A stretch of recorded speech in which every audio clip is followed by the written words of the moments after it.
विनाशकाली विपरीत बुद्धि, इसका मतलब ये होता है कि जब बुद्धि भ्रष्ट हो जाती है, वो ना सिर्फ सेल्फ डिस्ट्रक्शन करती है, लेकिन वो लोगों का भी बहुत नुकसान करती है।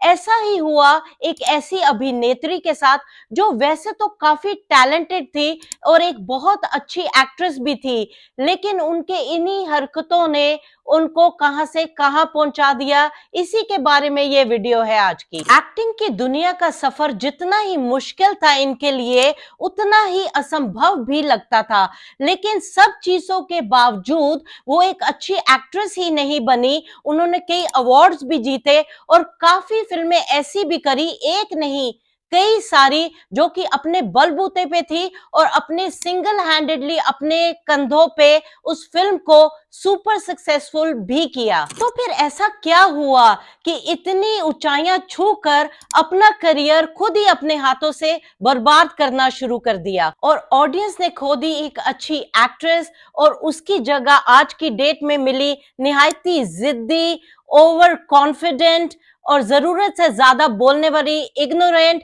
But as if she knows it all Kangana Ranaut. ये एक केस स्टडी भी होगी जिससे बहुत कुछ सीखने को मिलेगा, जैसे कि जब सक्सेस मिलती है और जब सर पे चढ़ जाती है तो कितनी नेगेटिविटी फैलाती है। तो सक्सेस पाना मुश्किल होता है, लेकिन उससे भी मुश्किल होता है उसको समेट कर रखना। ये काबिले तारीफ है कि एक छोटी सी स्टेट में, एक छोटी सी उम्र में मुंबई जैसे बड़े शहर में आना और एक मुकाम हासिल करना, चाहे वो कैसे भी किया हो, लेकिन ये गलत है कि जिसके थ्रू ये मुकाम हासिल होता है उसको ही बाद में खंडन कर देना, जैसे कंगना रनौत ने किया। महेश भट्ट ने उन्हें फिल्म में लॉन्च किया गैंगस्टर में, और कमाल की बात है उसी साल उनकी फिल्म आई वो लम्हे भी, और एक ही साल में एक ही अवार्ड के लिए, बेस्ट डेब्यूटेंट के लिए, दोनों ही फिल्म्स का नॉमिनेशन उनके पास था। और एक और बात यह है कि उस टाइम जब वो अवार्ड रिसीव करने आई तो उन्होंने इतनी निम्रता में जवाब दिया, जैसे वो इतनी हार्ड वर्किंग थी कि अगर उनकी इंग्लिश पुअर थी और काफी लोग उनकी इंग्लिश पे हंसते थे, तो उन्होंने इंग्लिश स्पीकिंग कोर्स भी किया, जिसके कारण उनकी इंग्लिश भी इतनी इंप्रूव होगी कि आप उनके इंटरव्यूज में वो फर्क देख सकते हैं। Film releases, it's hard to get that first break, but once your film releases, it's up to the audiences, and so many of them have been rejected, no matter where you come from. उन्हें super success मिली film queen से, और उसके बाद आई Tannu weds Mannu, जिसमें उन्होंने कमाल कर दिया और काफी सुपर डुपर हिट्स रही ये फिल्म्स। इस सक्सेस ने उनके सर पे चढ़कर बोलना शुरू कर दिया और वो इतनी कॉन्फिडेंट हो गई कि जब करण ने उनको कॉफी विद करण शो पे बुलाया तो उन्हीं के शो पे जाके उन्होंने उनकी धज्जियां उड़ा दी और नेपोटिज्म के बारे बहुत अनाप शनाप बोला। थैंक्स टू हर कि सबको नेपोटिज्म क्या होता है उसके बारे में पता चल गया,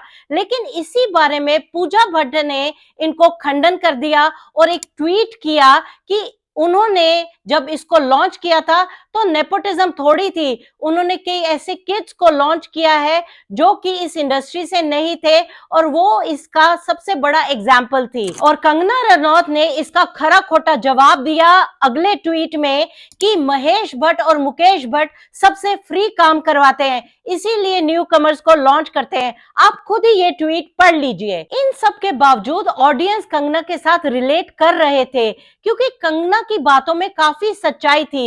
नेपोटिज्म के बारे में तो ऑडियंस अग्री कर ही रही थी, और पूजा भट्ट के साथ भी जो ट्वीट एक्सचेंज हुए थे उसमें काफी हद तक दोनों एंगल ठीक ही थे। सक्सेस, ओवर कॉन्फिडेंस और ऑडियंस के साथ ने इनको और ही लेवल पे पहुंचा दिया। तो यहां तक बातें पहुंच गई कि क्रिश के बारे में भी और ऋतिक के बारे में इन्होंने काफी अनाप शनाप बोलना शुरू कर दिया। और यही नहीं, आलिया भट्ट होगी, रणबीर कपूर हो गया, उन सब के बारे में काफी नेगेटिव बोलने लगी। What is this thing of calling them young? Ranbir Kapoor was 37. He is the young kid of the generation. Like my father was a middle-aged man in that time. And Alia Bhatt just turned, she's running 27. 27 I was writing dialogues for Queen. Oh, but what is this young thing? उनको नहीं पता, वो बच्चे हैं। वो कौन से बच्चे? My mother had 3 children at 27. As if किसी और को कुछ समझना ही नहीं, मैं शुरू हो गया इसका। और जब इंसान को अपने सिवाय सब गलत लगने लग जाते हैं और ऐसा लगने लग जाता है कि मैं ही सिर्फ दुनिया की सबसे टैलेंटेड लड़की हूँ, एक्ट्रेस हूँ, और कोई और एक्टर मेरा मुकाबला नहीं कर सकता है, वही इंसान का डाउनफॉल शुरू होने लगता है। और आज की डेट में मुद्दा कोई भी हो, चाहे रिलीजियस हो, चाहे पॉलिटिकल हो, चाहे नेशनल हो, चाहे इंटरनेशनल हो, कंगना ने तो अपनी टिप्पणी देनी ही है। ये ऑडियंस को कुछ अच्छी नहीं लग रही है और इसका जवाब आपको खुद मिल जाएगा कि ऑडियंस अब कंगना के साथ रिलेट नहीं कर पा रही है। और अब चाहे उनकी फिल्में जितनी भी अच्छी आए और अच्छी एक्ट्रेस भी हो, लेकिन वो अब देखना पसंद नहीं करती। ऐसा लगता है जैसे ऑडियंस ने रिटेलिएशन शुरू कर दी है। ऐसा मैं नहीं कह रही हूँ, आप खुद ही देख लीजिए, जिसके बारे में इसने बातें करी है उनका करियर ग्राफ आप चेक कर लीजिए। अभी अभी हाल ही में आलिया भट्ट को भी और रणबीर कपूर को भी कितनी सक्सेस मिल रही है, और दूसरी तरफ कंगना की फिल्म्स को देख लीजिए, चाहे तेजस हो चाहे कोई और हो, वो सारी फ्लॉप हो रही हैं।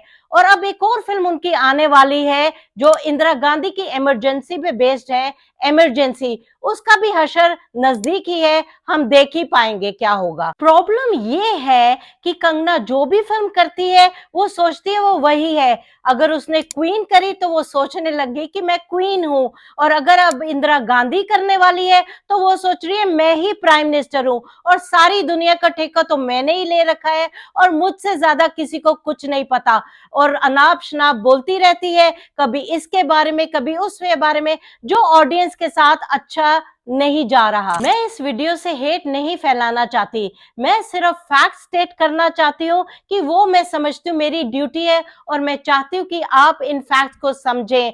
और हमें चाहिए कि हमें किसी के बारे में कुछ अनाप शनाप नहीं बोलना चाहिए, चाहे वो सिंगर हो, चाहे वो एक्टर हो, और चाहे वो अपना किसान ही हो। वक्त रहते संभल जाना चाहिए और अपने काम से काम रखना चाहिए, इसी में अच्छाई है, इसी में भलाई है। आपको कुछ अच्छा लगा हो या कुछ बुरा लगा हो तो हम माफी चाहते हैं और मिलते हैं आपसे हमारी नेक्स्ट वीडियो में। बने रहिए हमारे साथ ऑलवेज।